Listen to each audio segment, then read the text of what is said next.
Jésus mon refuge, Jésus mon refuge, Jésus mon refuge, Jésus mon refuge, Jésus mon refuge, Jésus mon refuge, Jésus mon refuge. Que vous ensemble, un homme avait 2 fils. Et s'adressant au premier, il dit, mon enfant va travailler aujourd'hui dans ma vigne. Il répondit, je ne veux pas. Et ensuite, il s'est repenti et il alla. S'adressant à l'autre, il dit la même chose. Et ce fils répondit, je veux bien, Seigneur. Et il ne va pas. Lequel de ces 2 a fait la volonté du Père? Il demande. Il répondit, le premier. Et Jésus leur dit, je vous le dis en vérité, les publicains, les prostituées, vous dévanceront dans le royaume des Dieux. Amen. La Bible, elle ne parle pas précisément du livre arbitre, mais il nous le démontre depuis la création. Même avant la création, quand les anges, ils ont décidé de se révéler. Quand Adam et Ève, ils ont décidé de désobéir. Là, il y a un enfant qui décide de ne pas y aller, mais quand même, il vient. Et là, on se reflète beaucoup d'entre nous ici, dans cette phrase. Parce qu'un jour, on ne voulait pas du tout venir. On ne voulait pas du tout venir au pied de Jésus. Mais quand même, on est là ce soir. Et on est en train de faire la volonté du Père. On a décidé quand même de venir ce soir adorer et donner à celui qui mérite notre adoration. Et on a fait la volonté du Papa de cette façon. Tu sais, Dieu nous a donné tant de choses dans notre vie et on se plaint beaucoup. On se plaint beaucoup. Et on dit pourquoi cette épreuve, pourquoi je passe par là. Et des fois, on ne veut même plus suivre l'œuvre que Dieu nous a donnée. Et moi, en tant qu'homme, je vous parle, beaucoup de fois, à travers de ma bataille, de mes épreuves que je passe, beaucoup de fois, j'ai voulu dire, je m'arrête là. Et je lui ai dit, papa, je ne peux plus, je veux m'arrêter. Mais j'ai quand même y aller. Et c'est ça la grande différence. Parce que Dieu, il connaît par où vous passez, quelle épreuve vous passez, quel désert. Il connaît bien. Il connaît bien même les choses que vous ne connaissez pas.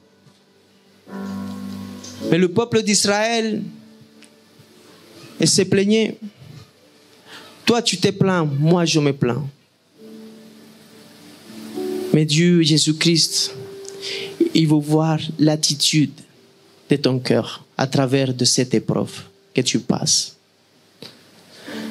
Ça me rappelle la femme dans le temps du prophète Élie. Il y avait une grande famine.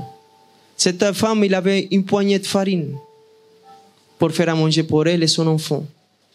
Là, quand on lit comme ça, on ne sait pas ce qui se passait à cette époque-là. C'était une grande famine. Il n'y avait pas de pluie. Aujourd'hui, nous, on est bien. On mange, on boit. Et des fois, il nous arrive quelque chose et on n'est pas content. Et on dit, mais Seigneur, pourquoi ça m'arrive à moi? Pourquoi les autres, ils vivent bien? Mais toi, tu regardes les autres. Mais il y a des gens aussi qui te regardent à toi. Et qui disent, pourquoi je n'ai pas ce qu'elle a? Pourquoi je n'ai pas ce qu'il a? Parce que tu regardes toujours là où tu ne dois pas regarder. Mais tu dois bénir l'Éternel pour chaque matin qui se lève le soleil.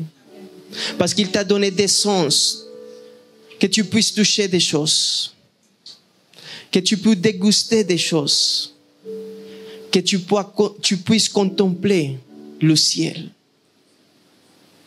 Et ça, ni l'argent, ni l'heure peut te le donner. Tu peux t'acheter une voiture, ce que tu veux, mais jamais tu pourras acheter ce qui est la création de Dieu. Aujourd'hui, tu es béni, tu t'es levé. Et même si tu as des problèmes et tu n'as pas voulu venir à l'église, quand même tu es venu. Et tu as fait la volonté de l'Éternel. Mais il y a beaucoup d'entre nous qui ont dit, oui, j'y vais. Mais jamais ils vont. Et là, papa, il n'aime pas ça. Pourquoi? Parce que tu as dit quelque chose dans ta bouche que tu n'as pas fait. Tu n'as pas fait l'effort. Tu n'as pas fait la maille, le kilomètre de plus. Et aujourd'hui, je veux te dire ce soir, de que si Dieu il t'a appelé, de que si ce soir tu es là, c'est parce que lui-même il va te capaciter. N'importe l'épreuve que tu passes, n'importe le désert que tu passes, lui, il est avec toi. Tous les jours de ta vie. Tous les jours de ta vie. S'il pleut, il est avec toi.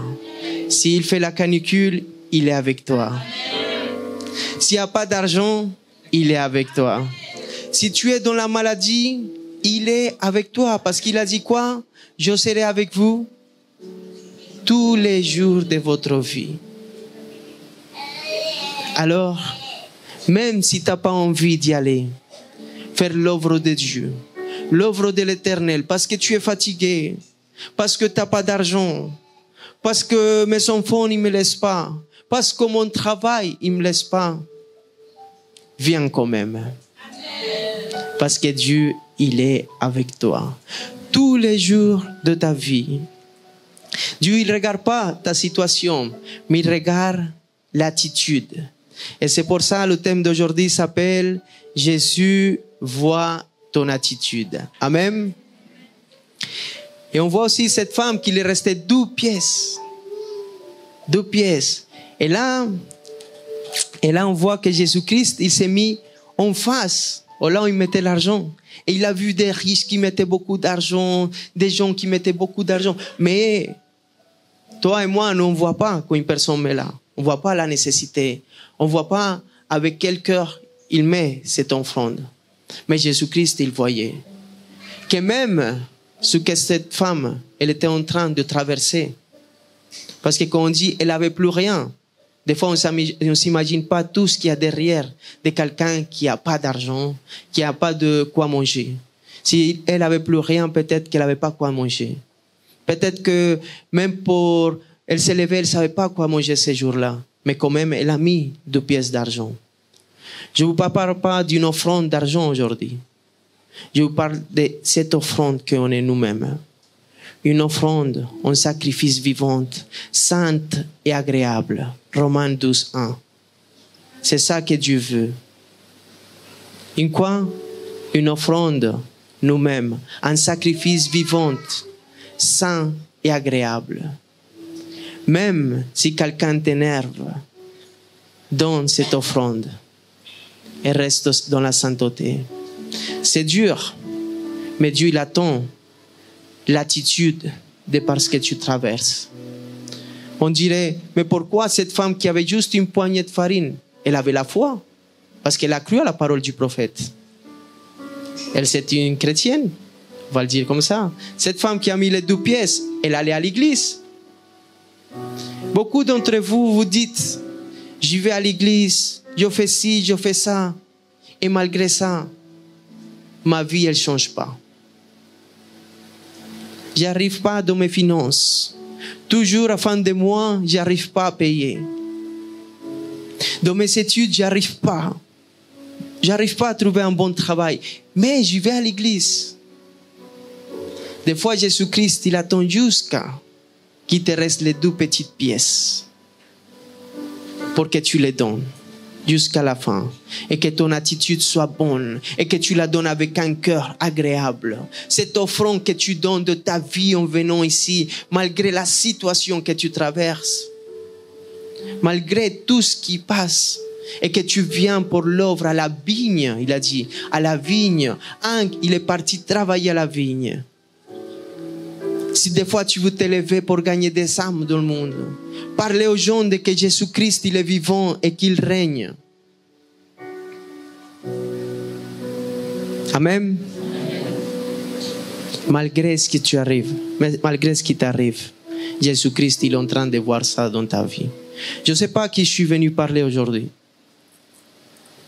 mais je veux te dire, continue, persévère, parce qu'il n'y a que ceux qui persévèrent qui vont arriver au but.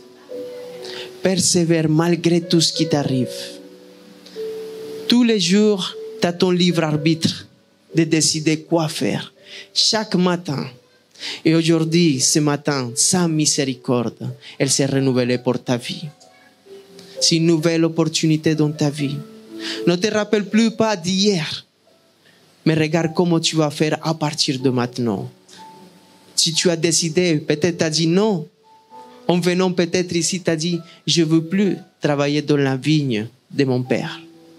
Je suis fatigué. Tous les samedis, tous les jours, je me lève le matin, je suis fatigué. Peut-être tu as dit comme ça.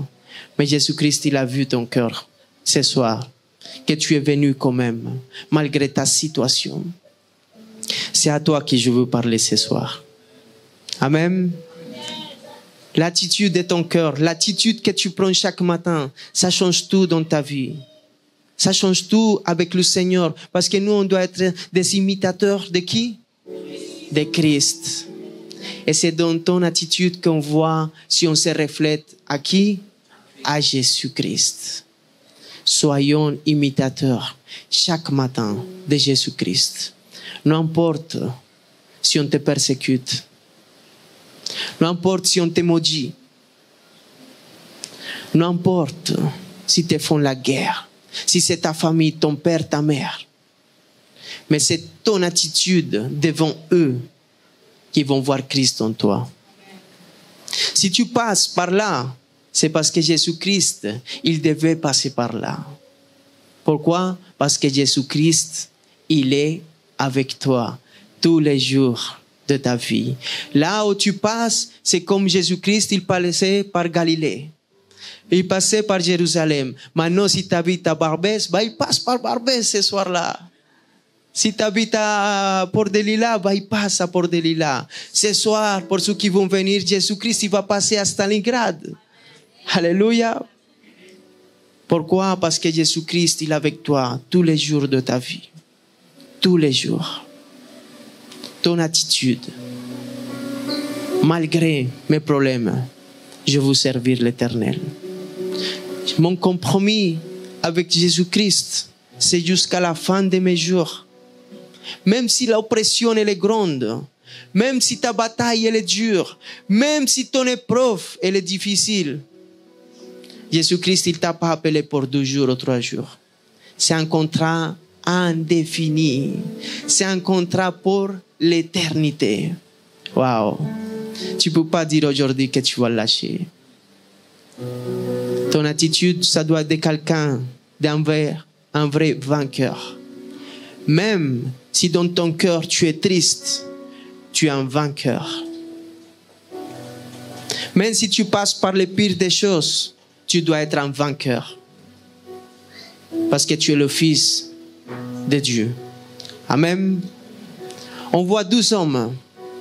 Un homme, il s'appelle Saoul et l'autre David. 2 rois. Et 2, ils ont fait des erreurs. Là, on a vu l'attitude face à l'épreuve. Mais aussi, on va voir l'attitude face à mon péché, à ma désobéissance. Amen. Le roi David, il a péché, mais lui, il s'est repenti. Amen. Il a péché à cause d'une femme. Un jour, il a décidé de pas aller à la guerre. Il a vu une femme et ça l'a attiré son attention. Et il l'a connue. Tout le monde connaît cette histoire. Amen.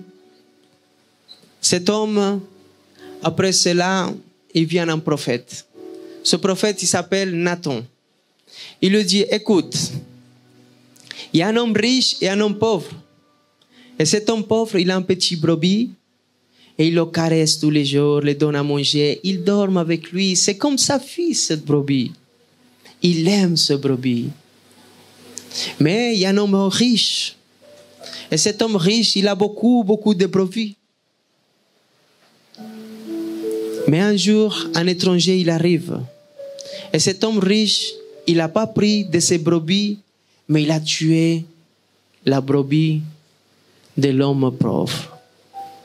Et là, David, il dit, il mérite la pire des choses. Il doit payer 4 fois le prix. Et là, Nathan lui dit, c'est toi cet homme. Amen. Tu sais, on mérite tous la mort ici. On mérite tous la mort. Mais Jésus-Christ a donné la vie pour nous sauver. Pour que toi et moi, on puisse rentrer au paradis. Et David, à partir de là, il a fait quoi? Il a reconnu son péché. Il a reconnu que lui était coupable, que c'était sa faute. David dit à Nathan, j'ai péché contre l'Éternel. Et Nathan dit à David, l'Éternel pardonne ton péché, tu ne mourras point.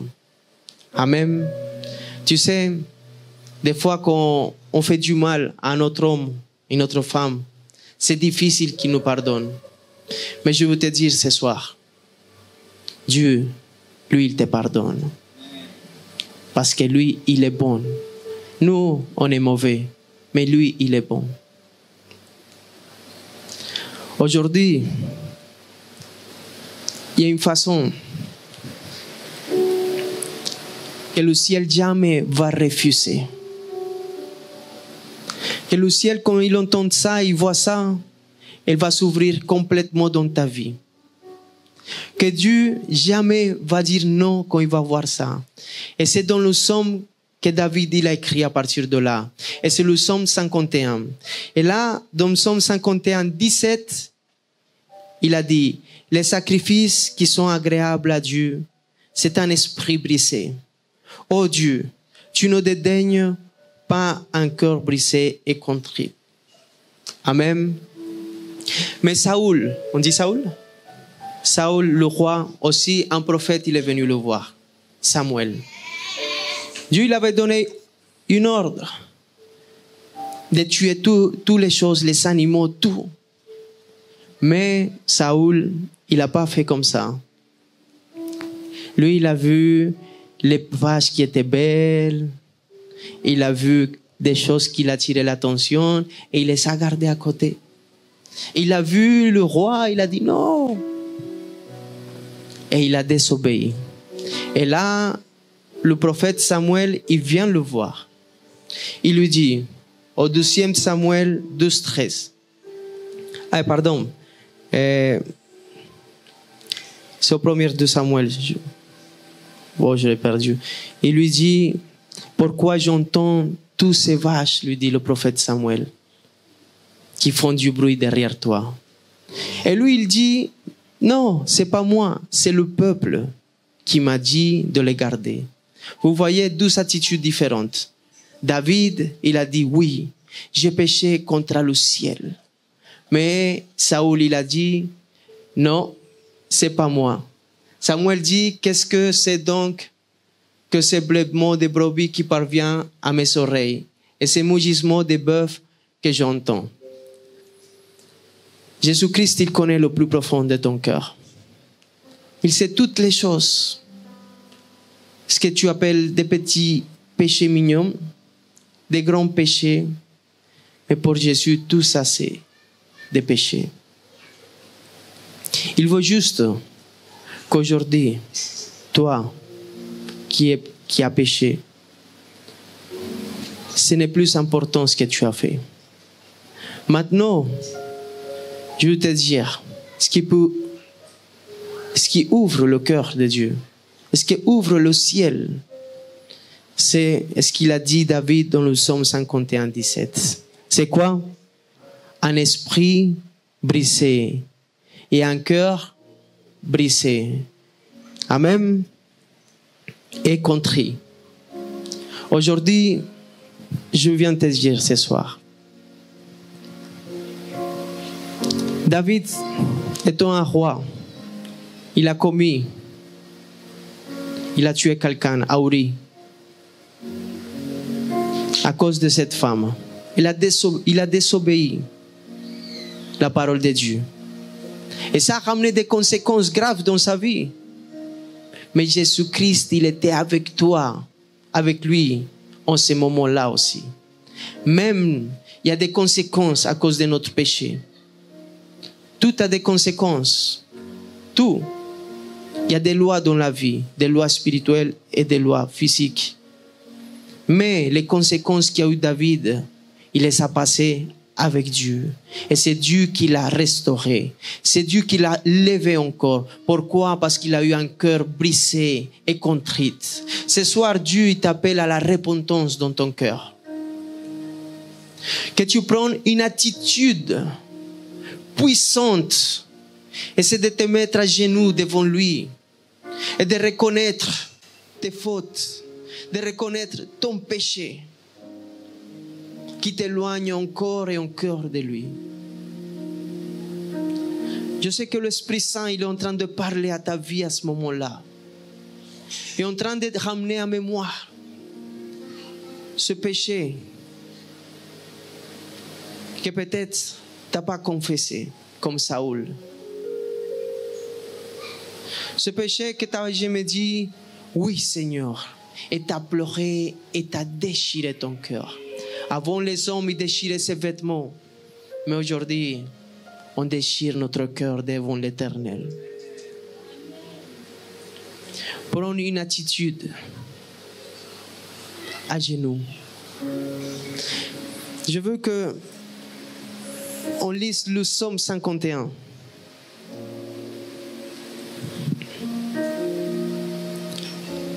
À partir du 12e. Et que ça soit ta prière.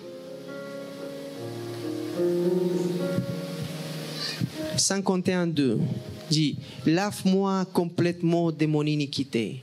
Ça c'est David après ce qu'il a fait, tout ce qu'il a fait. Quand Nathan il est venu le voir, il a dit: c'est toi, cette personne.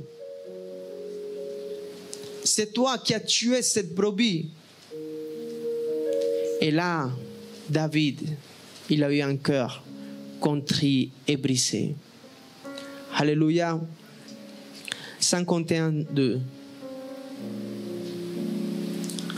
Lorsque Nathan, le prophète, vient à lui, après que David fut allé vers Bathsheba, ô Dieu, aie pitié de moi dans ta bonté, selon ta grande miséricorde.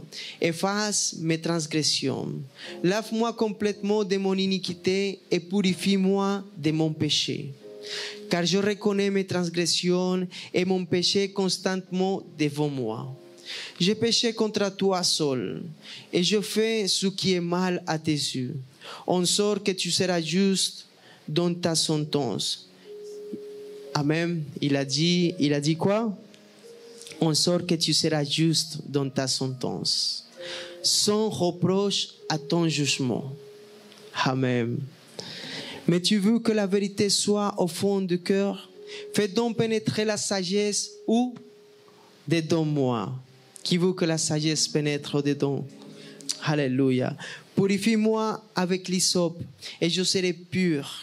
Lave-moi et je serai plus blanc que la neige. Annonce-moi l'allégresse et la joie et les os que tu as brisés se réjouiront. Wow. Tu sais, le péché des fois, il enlève cette joie.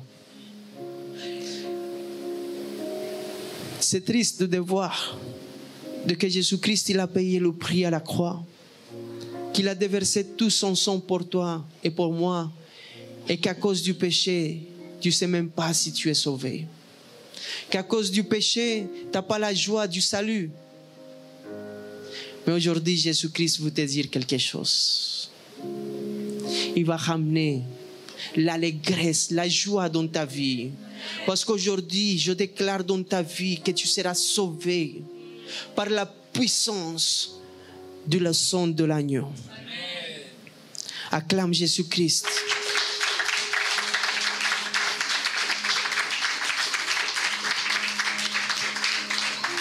Détourne ton regard de mes péchés, efface toutes mes iniquités. Ô Dieu, crée en moi un cœur pur. Renouvelle en moi un esprit bien disposé. Pourquoi? Parce que le péché, qu'est-ce qu'il amène? La mort. Quand on est mort spirituellement, c'est difficile de disposer son cœur à l'œuvre de Dieu. Et David connaissait tout ça. Parce que David, il était dans l'esprit, lui. Et il a connu tout ce qu'un jour tu as connu, peut-être. Que le Saint-Esprit, il ne s'éloigne jamais de ta vie. C'est le plus cher qu'on a. C'est lui notre lumière. Beaucoup de fois, je dis aux gens, tu sais pourquoi des fois quelqu'un ne comprend pas bien la parole de Dieu? Parce que la parole, c'est le miroir. Mais le Saint-Esprit, c'est la lumière. Et si tu te regardes dans le miroir, dans l'obscurité, tu ne vois pas ton visage. Mais quand il y a la lumière du Saint-Esprit, tu commences à voir chaque détail de ton visage. Et là, tu commences à reconnaître dans ton cœur que tu es un pécheur.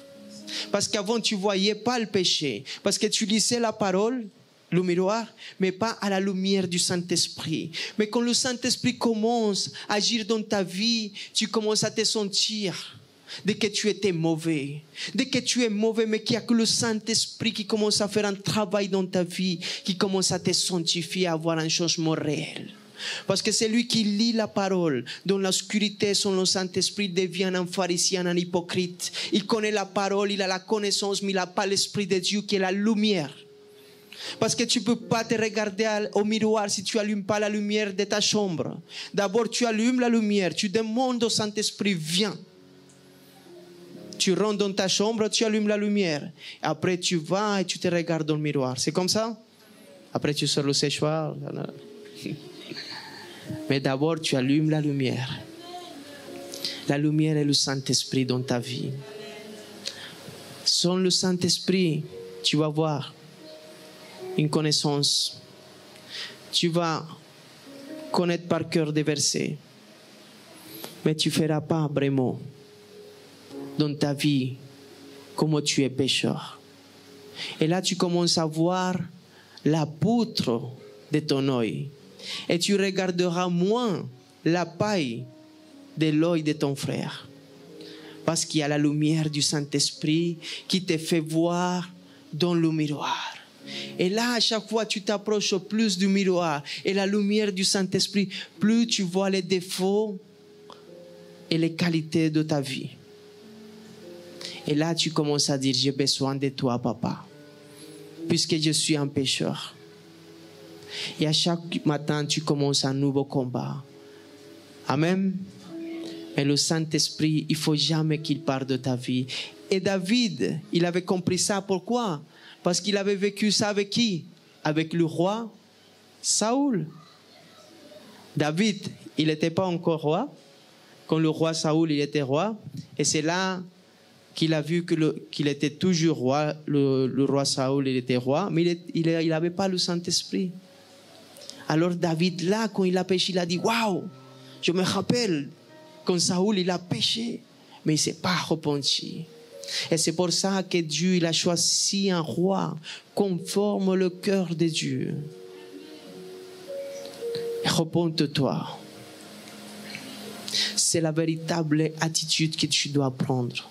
Face à l'épreuve, dans le tout, fais le kilomètre de plus et face au péché, n'hésite pas à te mettre à genoux, à déchirer ton cœur.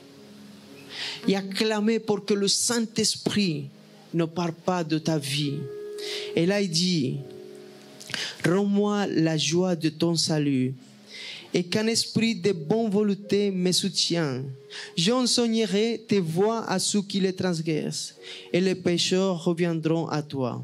Ô Dieu, Dieu de mon salut, délivre-moi du sang versé, et ma langue célébrera ta miséricorde. Seigneur, ouvre mes lèvres, et ma bouche publiera ta louange.